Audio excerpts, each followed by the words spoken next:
నమస్తే ఫ్రెండ్స్, నేను మీ జర్నలిస్ట్ వలి. ప్రస్తుతం నాతో పాటు స్టూడియోలో ఉన్నారు ప్రముఖ రాజకీయ సామాజిక విశ్లేషకులు మధుసూదన్ రెడ్డి గారు. వారితో మాట్లాడదాం. మధుసూదన్ రెడ్డి గారు నమస్కారం సార్. నమస్తే వల్లి గారు. మధుసూదన్ రెడ్డి గారు, వైఎస్ఆర్ కాంగ్రెస్ పార్టీ నాయకులు ఇవాళ గవర్నర్ను కలిశారు సార్. కూటమి ప్రభుత్వం మాజీ ముఖ్యమంత్రి జగన్మోహన్ రెడ్డి గారి భద్రతను గాలి కుదిలేసింది. మిర్చి యాడ్ దగ్గర ఒక్క పోలీసు కూడా లేడు. దుర్బుద్ధితో దురుద్దేశంతో కూటమి ప్రభుత్వం వ్యవహరిస్తోందని చెప్పి మాట్లాడారు. గవర్నర్ కూడా మేము రిప్రజెంటేషన్ ఇచ్చాము అని చెప్పి మాట్లాడారు. ఏం చెప్తారు భద్రత గురించి? ఇప్పుడు నేను ఒక మాట చెప్తాను వల్లి. భద్రత అనేది జగన్మోహన్ రెడ్డికి ఒక్కడికే కాదు, భారతదేశంలో ఉన్నటువంటి ప్రతి పౌరుడికి ప్రభుత్వాలు భద్రత కల్పించాలి. ఈయనకేం స్పెషల్ ట్రీట్మెంట్ ఏమి ఇవ్వాల్సిన అవసరం లేదు. నేను అంటుండేది ఏంటంటే, భారతదేశంలో ప్రతి పౌరుడు యొక్క భద్రత కాన్స్టిట్యూషన్ ప్రకారం భారతీయుడైన ప్రతి వ్యక్తికి ఉండాలి భద్రత. మాజీ ముఖ్యమంత్రికి ఒక ప్రోటోకాల్ అనేది ఉంటుంది. ఆయన స్వాతంత్ర సమరయోధుడా అని నేను అంటుండా, దేశోద్ధారకుడా అని నేను అంటుండా.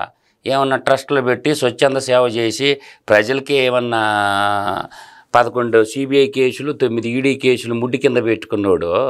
ఆ భద్రత ఏంది? ప్రజల సంపత్తో ఆయన సొంత డబ్బులతో పెట్టుకుంటాడు భద్రత. ప్రజలు అసలు ఎనీ కైండ్ ఆఫ్ పొలిటీషియన్కి ప్రజల డబ్బు ఆడుకోవటం ప్యాషన్ అయిపోయింది వలి గారు. వాళ్ళకి భద్రత ఖర్చు పెట్టే డబ్బులు ఎన్ని రోడ్లు వస్తాయి ఒకసారి ఊహించండి. అసలు మీరు ఏ తప్పు చేయకపోతే మిమ్మల్ని ఏమంటారు? ఈరోజు ప్రజల్లే గుండెల్లో పెట్టుకొని కాపాడతారు నీతిమంతుల్ని. మనం ప్రజలు రాజకీయాన్ని అడ్డం పెట్టుకొని దోచేసి మన రాజకీయానికి అడ్డం వస్తున్న వాళ్ళ మనుషులు కుతుకులు కోసేసినప్పుడు, అంటే కుతుకులు కోసినోడికి ఆర్థిక ఉగ్రవాదికి భద్రత కల్పించమని అడుగుతున్నారా ఏంటి? కరెక్ట్ కాదు.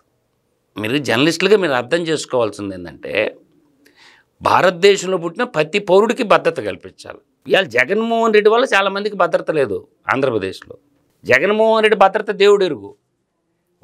జగన్మోహన్ రెడ్డి అనే వ్యక్తి వల్ల చాలామందికి భద్రత లేదు. జగన్మోహన్ రెడ్డి వల్ల వాళ్ళ సొంత చిన్నాయనకి భద్రత లేకుండా పోయింది. జగన్మోహన్ రెడ్డి వల్ల సొంత చెల్లుకి భద్రత లేకుండా పోయింది. జగన్మోహన్ రెడ్డి వల్ల దేవుడిచ్చిన చెల్లెలు ఇంకో చెల్లెలకి భద్రత లేకుండా పోయింది. జగన్మోహన్ రెడ్డి వల్ల సొంత కన్న తల్లికి భద్రత లేకుండా పోయింది. నీకు ఇంక భద్రత నీ వల్ల అంటే జగన్మోహన్ అంటే ఏం చెప్పదలుచుకున్నారు మీరు? చెల్లికి తల్లికి కూడా ప్రాణభయం ఉందా జగన్మోహన్ రెడ్డి వల్ల? అది సమాజానికి అందరికి తెలుసు కదా. జగన్మోహన్ రెడ్డి వల్లే సమాజానికి భద్రత కావాలి. అతను చుంటూ ఒక మోక సైన్యం మిడతల దండు పెట్టుకుని ఒక దండయాత్రకు వచ్చినట్టు వస్తూ ఉంటే అతను, నేను అనే వ్యాలిడ్ పాయింట్ ఏంటంటే ప్రజలు కూడా అర్థం చేసుకోమని అంటున్నా నేను. అతనేమన్నా స్వాతంత్ర సమరయోధుల కుటుంబాల్లో నుంచి వచ్చిండా? పోనీ ఏదన్నా ట్రస్ట్ పెట్టి స్వచ్ఛంద సేవ చేసే కుటుంబాల్లో నుంచి ఏమన్నా వచ్చాడా? అంటే అట్లా వస్తేనే కాదు కదా సార్. ఇప్పుడు ముఖ్యమంత్రికి ఏం భద్రత ఉండాలి, మాజీ ముఖ్యమంత్రికి ఏం ఉండాలి? ప్రజాప్రతినిధిగా కొన్ని సంవత్సరాల పాటు పనిచేసిన వ్యక్తికి ప్రోటోకాల్ ప్రకారం Z+ ఇంకో ప్లస్ ఏదో ఉంటుంది కదా. చాలా తప్పు. ఇప్పుడు గుమ్మడి నర్సీ అని తెలంగాణలో ఉన్నాడు ఒక ఆయన ఎమ్మెల్యే. నేటికి కూడా సైకిల్ మీదనే తిరుగుతుంటాడు. ఆయన ఎన్నిసార్లు ఎమ్మెల్యే అయిండు? ఎవరు ఏం చేస్తారు వాళ్ళు? ధర్మంగా మనం ఉంటేను. మనం అధర్మ పనులు చేసి, మనం అధికారాన్ని అడ్డం పెట్టుకుని మడ్రలు చేసి, మానభంగాలు చేసి, దేశ ప్రజల సంపద లూటీ చేస్తే ఎవడైనా ఏదైనా చేస్తారు. వైసీపీ వాళ్ళు ఏం చెప్తున్నారు? మీరు వైసీపీ అనకండి, కూటమి ప్రభుత్వం ఆ పేరు పూర్తిగా బలకండి. నేను అంటుండే వ్యాలిడ్ పాయింట్ ఏంది, దాన్ని పూర్తిగా బలకండి. షార్ట్ కట్ ఎందుకు? యువజన శ్రామిక రైతు పార్టీ అని చెప్పండి. జర్నలిస్టులు మొదట అర్థం చేసుకోవాల్సి ఉంది. ఆ పార్టీ పేరు చెప్పండి. ఓకే, మీరు ఎందుకు చీప్ పార్టీ చీపీ పార్టీ అంటారు? యువజన శ్రామిక రైతు పార్టీ అని చెప్పండి. ఈ కూటమి ప్రభుత్వం వల్ల మాకు భద్రత లేకుండా పోతుందని చెప్పి వాళ్ళు విమర్శిస్తూ ఉన్నారు కదా. ఎవడు ఏమన్నాడు? నువ్వు యాడికి పోతుంటే అడిగి బానిస్తున్నారు కదా. నిన్ను యాడ ఆపారు? నిన్ను మార్కెట్ యాడికి పోతారంటే ఆపారా? ఎక్కడికి పోతుంటే ఆపారు? గతంలో 5 ఏళ్ళు ముఖ్యమంత్రిగా ఉన్నప్పుడు నిర్బంధమే కదా. ఏడబట్టిన 144 సెక్షన్ 30 అసలు రోడ్ల మీద నడవకూడదు. అర్థం కదా? మనం చేస్తే సంసారం, ఎదుటోడు చేస్తే వ్యభిచారం అంటే. అయితే ఇప్పుడు వైసీపీ చేస్తున్న విమర్శల మీద కూటమి కూడా అదే కొంత స్ట్రాంగ్ గా కౌంటర్ ఇస్తున్నారు సార్. వాళ్ళు ఏం చెప్తున్నారంటే, ఎలక్షన్ కమిషన్ చాలా స్ట్రాంగ్ గా చెప్పింది, పర్మిషన్ ఇవ్వలేదు, ఎన్నికల కోడ్ అమల్లో ఉంది కాబట్టి మీరు వెళ్ళొద్దు అని చెప్పి అన్నది. అయినప్పటికీ దాన్ని తొంగలో దొక్కి జగన్మోహన్ రెడ్డి వెళ్ళారు. మరి వెళ్ళినప్పుడు భద్రత ఎట్లా ఇస్తారు? నిబంధనలు ఆయన పాటించలేదు కదా. నేను అనేది ఏంటంటే, భారతదేశానికి రాజ్యాంగం కానీ జగన్మోహన్ రెడ్డికి కదా రాజ్యాంగం. భారతదేశానికి రాజ్యాంగం, అందరికీ రాజ్యాంగం. Doctor B R Ambedkar draft committee చైర్మన్గా రాసిన రాజ్యాంగం అందరికీ. కానీ జగన్మోహన్ రెడ్డికి సపరేట్ రాజ్యాంగం ఉంటుందన్నమాట. యువజన శ్రామిక రైతు పార్టీ నాయకులు చెప్పేది అది. ప్రజాధనంతో సెక్యూరిటీ కల్పించాల్సిన అవసరం ఎవరికి లేదు. ఆ డబ్బులు కట్టండి రా బాయ్. ప్రభుత్వం కూడా అర్థం చేసుకోవాలా, ఎలా అప్పులు కుప్పగా ఉన్న రాష్ట్ర ప్రభుత్వానికి ఆ డబ్బులు ఎవరు పే చేస్తున్నారు? రాజకీయ నాయకులే కట్టాలి, వాళ్ళ జీతాల్లో నుంచో లేకపోతే వాళ్ళ ఆస్తుల్లో నుంచో భద్రత కావాలనుకున్నప్పుడు వాళ్ళు పెట్టుకోవాలి డబ్బు. కానిస్టేబుల్ జీతాలు ఎంతో అంతా వాళ్ళు పెట్టుకోవాలా. ఇది కదా నేను అంటుండేది. ప్రజలందరూ సొమ్ము నీ భద్రతకి ఎందుకు ఉపయోగించాలా? నువ్వు కట్టు, ఎంతమంది కావాలో డబ్బు అంతమందికి. నీకు ఒక 1000 మంది కావాలా, 500 మంది కావాలా, 200 మంది కావాలా, నెలకు 30,000 50,000 జీతమో, నీకు డబ్బులు పెట్టుకుంటా పోతా ఉంటే సింపుల్గా లెక్కేసుకోవాలి. మధుసూదన్ రెడ్డి గారు, చంద్రబాబు నాయుడు గారు ప్రతిపక్ష నేతగా ఉన్నప్పుడు ఆయన సొంత డబ్బులు పెట్టాడా? ఎవడైనా పెట్టుకోమని నేను అంటుండా. నా డిమాండ్ అది. ప్రతి ఒక్కరు కూడా మీకు భద్రత కావాలంటే మీరు డబ్బులు పెట్టుకోండి. ఎందుకు పెట్టాలా ఆ ప్రజల డబ్బులు? దేనికి వాడుతున్నారు? ఒక డ్యామ్ కడతారు, ఒక రోడ్డు పోసుకుంటారు, ఒక స్కూల్ కట్టుకుంటారు. మీ వల్ల ఈ దేశానికి ఉపయోగం ఏంటో నాకు చెప్పండి. ఎవరేమంటారు ప్రజలకి న్యాయం చేస్తుంటే? అందువల్ల ఏంటంటే బాధ్యతలు విస్మరించకూడదు ఎవరైనా సరే. ఒలీ గారు నేను అంటుండేది, హృదయం ద్రవించి మాట్లాడుతుండే ఈ మాటలో. ఒక ప్యాషన్ అయిపోయింది. అందువల్ల ఏంటంటే మీకు భద్రత కావాలనుకున్నప్పుడు వాళ్ళ జీతాల్లో వాళ్ళ నుంచి కట్ చేయాలా. ఒక ఎమ్మెల్యేగా, ఒక పులివెందుల ఎమ్మెల్యేగా అందరికి ఇచ్చినట్టు నీకు సెక్యూరిటీ ఇస్తారు. నీకు స్పెషల్ ట్రీట్మెంట్ ఎందుకు ఇవ్వాలి? ఏం అవసరం? 175 మంది ఎమ్మెల్యేలు, ఆయన ఒక ఎమ్మెల్యే. నీకు ఏదన్నా కావాలంటే పెట్టుకో, అప్లికేషన్ పెట్టుకో, డబ్బులు కట్టు, భద్రత పట్టు. ఎవరికైనా ఒకటే నీతి ఉండాలా, డబ్బులు కట్టాలా, భద్రత పట్టు అనాలా. సరే, అది వదిలేద్దాం సార్. పర్మిషన్ లేకపోయినా నిన్న గుంటూరు మిర్చి యార్డుకి ఎందుకు వచ్చాడు ఆయన? ఒక మాట చెప్తుంటావా, రాజకీయాల్లో జగన్మోహన్ రెడ్డి యొక్క పాత్ర ముగిసిన అధ్యాయం. కేవలం తనకి రాజకీయం ప్రజల సేవ కోసం కాదు. అతను రాజకీయం చేస్తుండేది, నేను క్లియర్గా చెప్తున్నాను, అతను రాజకీయం చేస్తుండేది తన అవినీతి కేసుల నుంచి తప్పించుకోవడం కోసం మాత్రమే. అతనికి రాజకీయం ప్రజల మీద ప్రేమ కాదు, ప్రజల దేశాభివృద్ధికి కాదు, రాష్ట్రాభివృద్ధికి కాదు. తన ఆర్థిక నేరాల నుంచి తప్పించుకోవడం కోసం రాజకీయం చేస్తున్నాడు. దానికి కులాన్ని అడ్డం పెట్టుకుంటున్నాడు, దానికి మతాన్ని అడ్డం పెట్టుకుంటున్నాడు, దానికి భారతదేశంలో ఉన్నటువంటి ఈ నిచ్చెల మెట్ల వ్యవస్థని వాడుకుంటున్నాడు. కాబట్టి మత విద్వేషాలను రెచ్చగొడుతున్నాడు ఒకవైపు, మరోవైపు కుల విద్వేషాలు కూడా జగన్మోహన్ రెడ్డి రెచ్చగొడుతున్నాడు. అది ఇండైరెక్ట్గా చేస్తున్నాడు. అందరు చదువుకున్నోళ్ళు కాబట్టి కొంతమంది వెర్రి ఎంగలప్పలు అంటా నేను, వెర్రి ఎంగలప్పలు యాలా వెర్రిగా పోతున్నారు. కాబట్టి ఒక ఆర్థిక ఉగ్రవాది చుట్టూ జై కొట్టడం అనేది వాళ్ళ రాజనీతికే వదిలేస్తుండని. మీరు ఒకటి అబ్జర్వ్ చేశారా మధుసూదన్ రెడ్డి గారు? ఆయన వంశీ గారిని, వల్లభనేని వంశీని జైల్లో కలవడానికి వచ్చినప్పుడు కూడా ఒక రోడ్ షో కనిపించింది. ఆయన చాలామంది జగన్మోహన్ రెడ్డి క్రేజ్ ఇంకా తగ్గలేదు, ఇంకా బలం పెరుగుతోందని నిన్న మిర్చి యార్డ్ దగ్గర కూడా విపరీతంగా జనాన్ని తీసుకొచ్చారు. ఇవాళ శ్రీకాకుళం పాలకొండ దగ్గర కూడా అంతే జనం కనిపిస్తున్నారు. క్రేజ్ ఎప్పటికీ తగ్గదు మా జగన్మోహన్ రెడ్డికి అని చెప్పి వాళ్ళ సోషల్ మీడియాలో కనిపిస్తూ ఉంది. నేను అనేది ఏంటంటే, అమ్మకి అన్నం పెట్టాడు, పిన్నమ్మకి బంగారు గాజులు చేపించిందంట. ముందులో మీ ఇంట్లో అమ్మ అబ్బాలను చూసుకోండి. ఒక 200 మంది ఉంటే రాష్ట్రం అంతా వచ్చినట్టు కాదు. ఎర్ర జెండాల వాళ్ళు కూడా పెడతారు మీటింగ్, నీకు తెలుసో లేదు. మన కర్నూలు ఆడవాళ్ళు పెడితే ఎంతమంది వచ్చారా?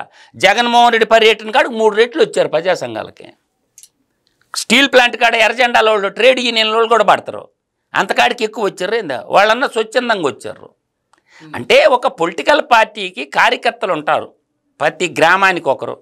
అట్లా బూత్ కమిటీలు ఉంటారు, మండల అధ్యక్షులు ఉంటారు. వాళ్ళందరూ వస్తారు, వాళ్ళ నాయకుడు వచ్చినప్పుడు సహజంగా వస్తారు. ప్రజాబలం కాదు అది, వాళ్ళ పార్టీ బలం.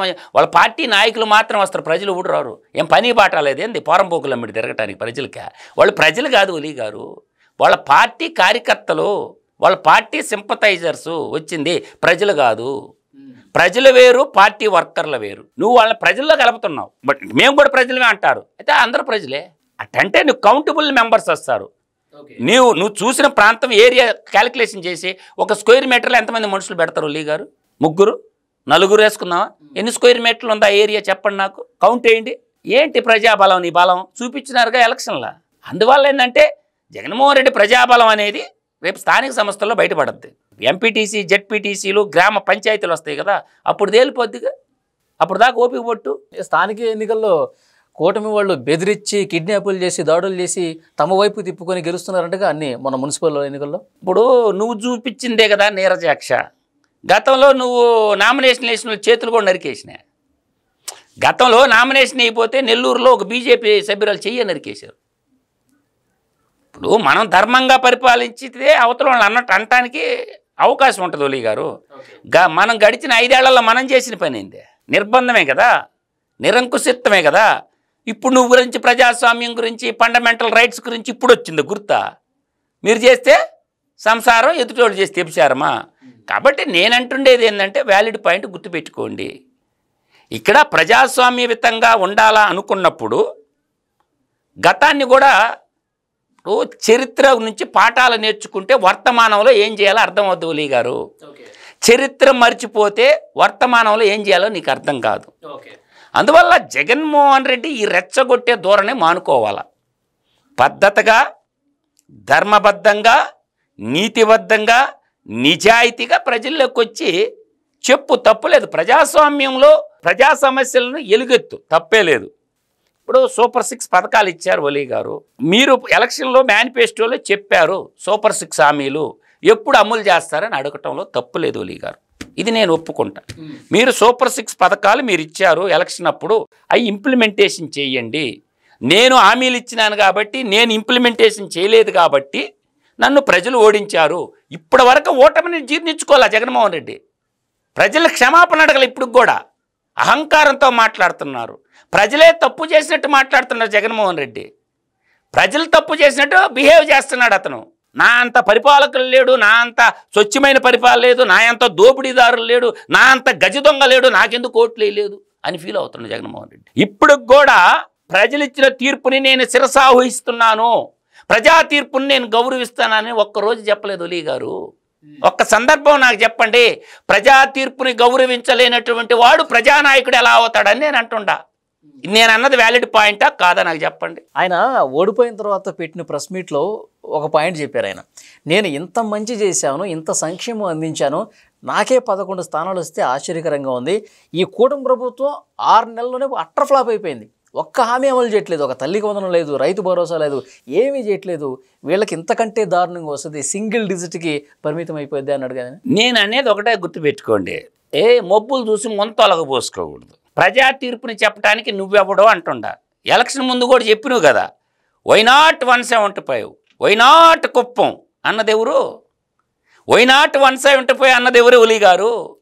వైనాట్ కుప్పం అన్నదెవరు? అందువల్ల దురాశ దుఃఖమునకు చేటు, సదాలోచన ఉండాలా. బాగా గుర్తుపెట్టుకోవోడు. దురాశ దుఃఖమునకు చేటు, సదాలోచన ఉండాలా. ఒక్క మాట చెప్పు జగన్మోహన్ రెడ్డిని అడుగుతున్నాను. నేను ఏ తప్పు చేయలేదు. తెలుగు ప్రజల, ఉభయ రాష్ట్రాల తెలుగు ప్రజల డబ్బు నేను దోపిడీ చేయలేదు. నేను ధర్మంగా సంపాదించాను. నా కంపెనీలు దొంగ కంపెనీలు కాదు. నేను మా నాన్న అధికారాన్ని అడ్డం పెట్టుకొని సంపాదించలేదు. నేను నీతిగా సంపాదించానని ఏ రోజన్నా జగన్మోహన్ రెడ్డి చెప్పిండా? చెప్పలేదుగా. కాబట్టి నువ్వు అంచనా వేయటానికి. అందువల్ల నేనంటుండే వ్యాలిడ్ పాయింట్ ఏంటంటే, నిన్నే ముఖ్యమంత్రిగా ప్రజలు ఎందుకు ఎన్నుకోవాలా? ఎవరినైనా ఎన్నుకుంటారు. ఇది ప్రజాస్వామ్యం రా అయ్యా. ఇప్పుడు 2 సామాజిక వర్గాల పర్సంటేజ్ ఓట్లు ఎంత? 6.5, 4.5. ఎంతైంది ఒలి గారు? 11%. 89% మిగతా కులాలను నిన్ను గీకెందుకు వేయాలి ఓటు? వాళ్ళకి ఆత్మగౌరవం లేదా? వాళ్ళకి ఆత్మగౌరవం నీలాగా చదువుకున్న వాళ్ళు లేరా? నీలాంటి నిజాయితీ పరులు లేరా? కాబట్టి జగన్మోహన్ రెడ్డి యొక్క సొంత సామాజిక వర్గమే అతన్ని వెళ్ళేసింది. సొంత సామాజిక వర్గమే 10 ఓట్లలో 6.5 ఓటు కూటమికి వేసింది. ఇంక నీకెక్కడుంది? ఇంకా వాస్తవంలో బతకట్లేదు అంటారు ఆయన. ఆ నిజాలు నిర్భయంగా తెలుసుకోవటంలా. ఇప్పుడు నీకు కన్వర్షన్ అయిపోయినావు, కరప్టెడ్ అయిపోయినావు. నీ సొంత సామాజిక వర్గం, నువ్వు అనుకుంటున్న సొంత సామాజిక వర్గం నీ ఎంబడలేదు. ఇప్పుడు జగన్మోహన్ రెడ్డికి ఉండేది 2 దారులు. నేను మొన్న కూడా చెప్పాను ఒలి గారు మీకు.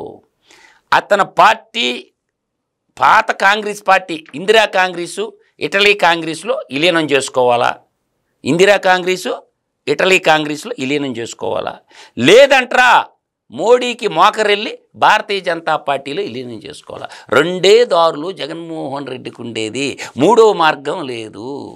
తల కింద పెట్టి కాళ్ళు పైకెత్తి తపస్సు చేసినా, నేను ఒక్క మాట చెప్తాను ఒలి గారు, ఎంత అబద్ధాలు చెప్తాడంటే, శాతబడుల స్వామిని ఒకడు ఉంటాడు విశాఖపట్నంలో. వాడి పీట వాడేసుకొని కూర్చున్నాడు. వాడి పీట వాడేసుకొని కూర్చొని దానికి ఒక పేరు పెట్టిండు, శారదాపీఠం అన్న శాతబడుల స్వామి. ఈరోజు కుంభమేళ మహాకుంభమేళ జరుగుతుంది. 144 సంవత్సరాలకు ఒకసారి వస్తుంది మహాకుంభమేళ. వాణి ఏ చెప్పు తీసుకొని కొట్టాలా శాతబడుల స్వామిని? సన్నాసి వేరు సన్యాసి వేరు. సన్యాసికి సన్నాసికి చాలా పెద్ద తేడా ఉంటుంది. ఇప్పుడు ఆ సన్నాసి శాతబడుల స్వామి కుంభమేళకు తీసుకుపోయి ఇప్పుడు ఎందుకు ముంచలేదు గంగానదిలో జగన్మోహన్ రెడ్డిని? మర్చిపోయారా?